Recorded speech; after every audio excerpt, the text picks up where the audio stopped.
ప్రభునందు ప్రియులారా, ప్రభు పేరట నా హృదయపూర్వకమైన శుభాలు వందనాలు మీకు తెలియజేస్తూ ఉన్నానండి.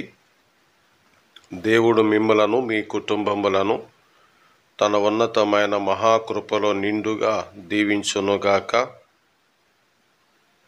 నేను ఉదయమునే లేచి ఆయనను స్తుతించి తదుపరి మీకు ఈ మాటలు తెలియపరుస్తూ ఉన్నాను. మీరు కూడా ఉదయమునే లేచి మొదటిగా ఆయనను స్తుతించి ఘనపరిచి ఆయన సన్నిధిని మొరపెట్టుకోండి. ఈరోజు మత్తయి సువార్త 7వ అధ్యాయము 7 నుండి 11 వచనాలలో ఉన్న మాటలను చదువుకుందామండి. అడుగుడి మీకు ఇవ్వబడును, వెతుకుడి మీకు దొరుకును, తట్టుడి మీకు తీయబడును. అడుగు ప్రతివాడును పొందును, వెతుకువానికి దొరుకును, తట్టువానికి తీయబడును. మీలో ఏ మనుష్యుడైనను తన కుమారుడు తన్ను రొట్టెను అడిగిన ఎడల వానికి రాతినిచ్చునా? చేపను అడిగిన ఎడల పామునిచ్చునా? మీరు చెడ్డవారై ఉండియు మీ పిల్లలకు మంచి ఈవులు నీయనెరిగి ఉండగా పరలోకమందున్న మీ తండ్రి తన్ను అడుగు వారికి అంతకంటే ఎంతో నిశ్చయముగా మంచి ఈవులు నిచ్చును. చదవబడిన ఈ లేఖనాన్ని మన వినికిడిలో ప్రభువు దీవించునుగాక. ఆయన వాక్కులో ఉన్న అపరిమితమైన శక్తి చొప్పున మన జీవిత కాలమంతా మనలను ఆయన నడిపించునుగాక. ప్రియులారా, మన ప్రభువు మనతోటి ఈరోజు ఈ ఉదయాన్న చెప్పే మాట ఏమిటంటే అడుగుడి. అడుగుడి అనే మాటకు అర్థం ప్రార్థన చెయ్యండి అని. మరలా ప్రార్థన పక్కన మరొక మాట ఉంది. ఆ మాట ఏంటంటే విజ్ఞాపనం. అలాగే మొర్ర పెట్టడము, విజ్ఞాపనము. విజ్ఞాపనం అనేది ఇతరుల గురించి నీవు దేవుని దగ్గర చెప్పేది. అడుగుడి అంటే ప్రార్థన అంటే నీకు కావలసినవి అడుగుట. మనము ఏదైతే అనుభవించాలనుకుంటామో అడగాలి. కానీ మనకు మేలు ఏదైతే ఉందో అది ఇస్తాడైనా. అందుకనే మీరు అడగక మునిపే మీకు అక్కరగానున్నవేవో ఆయనకి తెలియనని క్రీస్తు ప్రభు మనకి తెలియజేసినారు. కాబట్టి అడుగుడి అనే మాట చాలా శ్రేష్టమైన మాట. ఎలా అడిగితే మనకు దేవుని వలన ఆయన మేలులు దొరుకుతాయి. కాబట్టి మనము ఇలా ప్రార్థన చేస్తే దొరుకుతాయని బైబిల్ వాక్యము తెలియజేస్తుంది. ఎలా ప్రార్థన చేస్తే? 1, క్రీస్తు మాటలు హృదయమందుంచుకొని అడిగినప్పుడు దేవుని మేలులు మనం పొందుకోగలుగుతామండి. ప్రభు వాక్యము నీలో లేనిచో నీ ప్రార్థన ఒట్టి ప్రార్థన, ఆత్మతో నింపబడిన ప్రార్థన కాదు. ఆత్మ సహాయాన్ని కలిగి ఉన్న ప్రార్థన కాదు. కాబట్టి పరిశుద్ధాత్ముడు మనకు సహాయం చేయులాగునను పరిశుద్ధాత్ముని కలిగుండి ప్రార్థన చేయాలి. అప్పుడు అప్పుడు మన మనవి పరలోకం వెళ్తుంది. అప్పుడు మనము సంతోషిస్తామండి. అందుకొని యేసు ప్రభు ఇలా చెప్తూ ఉన్నారు. 15 యోహాను సువార్తలో 7వ వచనం, నా యందు మీరును మీ యందు నా మాటలు నిలిచి ఉండిన ఎడల మీకేది ఇష్టమో అడుగుడి, అది మీకు అనుగ్రహింపబడును. అవును, క్రీస్తు మాటలు నీలో నుంచుకొని అడిగితే మనకిష్టమైన కార్యము ఆయన చేస్తాడు. లూకా సువార్త 22వ అధ్యాయము 19వ వచనంలో మరియా ఆయన మాటలన్నీ హృదయమందు భద్రము చేసుకుంది. ఆయన మాటలు మన హృదయంలో భద్రపరుచుకొని అడిగితే మన మనవి ఆలకించి మనకిష్టమైనవి ఆయన చేసే దేవుడై ఉన్నాడు. ఆయనకి స్తోత్రము కలుగును గాక. రెండవదిగా, మనం ఎలా అడిగితే దేవుని వలన మేలులు మనకు దొరుకుతాయి అంటే మనము క్రీస్తు నామమునే అడగాలి. రెండవ పాయింట్. అప్పుడే మనము మేలులు పొందుకుంటాం.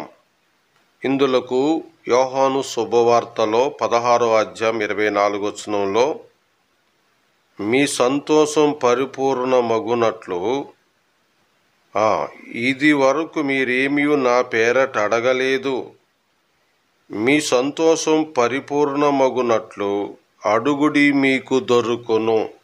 అవును, ఆయన పేరట అడిగినప్పుడు తప్పగా మనకు దొరుకుతుంది. మరి ఎవరి పేరన అడగకూడదు. నేను ప్రభువుని నమ్మిన తొలి దినాల్లో ఒక ఆమె ప్రార్థన చేస్తుంది. ఏమనంటే, అమ్మా మరియా, నీ కుమారుని బట్టి మేము అడుగుతున్నాము, నీ కొడుకుకి చెప్పు తల్లి అని ఇలాగా అడుగుతూ పేతురు మాకు ప్రవక్తగా ఇచ్చావని మాట్లాడుతూ వచ్చింది. అప్పటిలో నాకు బైబిల్ తెలియదు, క్రైస్తవుల సహవాసం లేదు, ప్రార్థన వివరణ ఏంటో నాకు తెలియదు. కానీ ఆ మాట వినగానే నాకెందుకో ఒక మనిషిని ఘనపరుచున్నట్లుగా అనిపించి ఈ ప్రార్థనలో కళ్ళు మూసుకొనటం వేస్ట్ అనుకొని ఆ తర్వాత అక్కడ చేయవలసిన కార్యాలు కూడా చేయకుండా మా అమ్మగారిని, మా డాడీ, మా నాన్నగారిని కూడా, నా భార్యను, పిల్లలను కూడా అందరినీ కూడా తీసుకుని వచ్చేసానండి. ఇక్కడ ఉండొద్దు, ఇది దేవుని నామంలో మోసం ఏదో జరుగుతుందని చెప్పి ఆ రోజుల్లోనే. ఆ తర్వాత ఆ ప్రార్థన అలా చేస్తున్నారు ఏంటి అని అడిగి బైబిల్ దగ్గర కూర్చుని ఎన్నో సంగతులు నేర్చుకోవటం జరిగింది. అప్పుడు ఆయన పేరటనే అడగాలన్న ఈ వచనం నాకు పూర్వపు దినాలలోనే నాకు తారసిల్లినప్పుడు నేను ఇట్లా ప్రార్థించాలి అని మా తల్లిదండ్రులు కూడా చెప్పినప్పుడు మా తల్లిదండ్రులు కూడా ఇట్లా ప్రార్థించటం నేర్చుకోవటం ప్రారంభించినారు. కాబట్టి మరి ఎవరి పేరని అడగకూడదు, యేసుక్రీస్తు నామమునే అడగాలి. అలా అడిగినప్పుడు మన మనవి పరలోకానికి వెళ్ళి మనము తిరిగి మేలులు పొందుకుంటామండి. మూడవదిగా మనం ఎలా అడగాలి అని అంటే గనుక మత్తయి సువార్త 21వ అధ్యాయము 22వ వచనములో చెప్పబడినట్టుగా అడిగినప్పుడే పొందుకోవాలండి. పొందుకొని ఉన్నామని నమ్మాలండి. అడిగినప్పుడే మనం పొందుకొని ఉన్నామని నమ్మి ప్రార్థించాలని ప్రభు అంటున్నాడు. మరియు మీరు ప్రార్థన చేయనప్పుడు వేటిని అడుగుదురో అవి దొరికినవని నమ్మిన ఎడల మీరు వాటన్నిటినీ పొందుదురని వారితో చెప్పారు. కాబట్టి అడిగిన అప్పుడే మనం పొందుకొని ఉన్నామని నమ్మాలి. అందుకనే మత్తయి సువార్త 7:7 నుండి ఎలా ఉంది? అడుగుడి మీకు ఇవ్వబడును, వెదకుడి మీకు దొరుకును, దేవుని రాజ్యమును వెతికితే దొరుకుతుంది, తట్టుడి మీకు తీయబడును, పరలోకపు గవిని అంటారు దాన్ని. అడుగు ప్రతివాడు పొందును అన్నారు, భేదమేమీ లేదు. వెతుకువారికి దొరుకును అన్నారు, భేదమేమీ లేదు. తట్టువానికి తీయబడును అన్నారు, భేదమేమీ లేదు.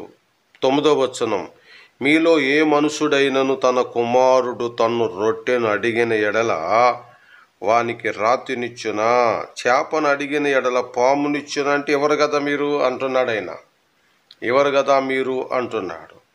కాబట్టి మీరు చెడ్డవారై ఉండి మీ పిల్లలకు మంచి ఈవులు నీయనెరిగి ఉంటుండగా పరలోకమందున్న మీ తండ్రి తన్నడుగు వారికి అంతకంటే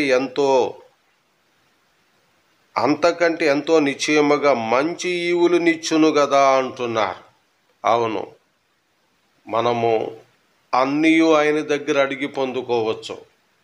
ఈ ఉదయకాలమున ప్రభు దగ్గరను పొందుకోవలసినవన్నీ ప్రభు మాటలు హృదయంలో పెట్టుకుని అడగండి. ప్రభు నామమును అడగండి. అడిగినప్పుడే పొందుకొని ఉన్నామని నమ్మి అడగండి. సమస్తము మనకు అనుగ్రహింపబడతాయి. ఈ వాక్యము మన హృదయములో ఆయన నింపి మన ఆత్మీయ జీవితాన్ని ఆయన నడిపించునుగాక. ఆమెన్. ప్రేమ నమ్మకమైన తండ్రి, రాత్రంతయును కాపాడినందులకు స్తోత్రాలు. రాత్రి వేళ కలుగు భయమును కైనను భయపడుకుందువని వాగ్దానం ఇచ్చినావు. నీ వాగ్దానము చొప్పున నడిపించినందులకు స్తోత్రాలు. నాయనా, ఈ దినము మా పనులు భారము మీ చేతికి అప్పజెప్పుకుంటున్నాం. మీరు నడిపించండి. మా అక్కరతలు అవసరతలు నీకు తెలుసు. దీవించండి. ఈ దినమందు ప్రియ బిడ్డలందరినీ కూడా మీ యొక్క కృపలో దీవించి వారి అవసరతలన్నీ తీర్చి కాపాడమని ప్రభువును రక్షకుడైన యేసుక్రీస్తు ఘననామములో ఈ ప్రార్థన అడుగుచున్నాము మా పరలోకపు తండ్రి. ఆమెన్. ప్రభునందు ప్రియులారా, మీరు మా కొరకు ప్రార్థించండి. మీ కొరకు కూడా మేము ఇంకనూ ప్రార్థిస్తున్నాం.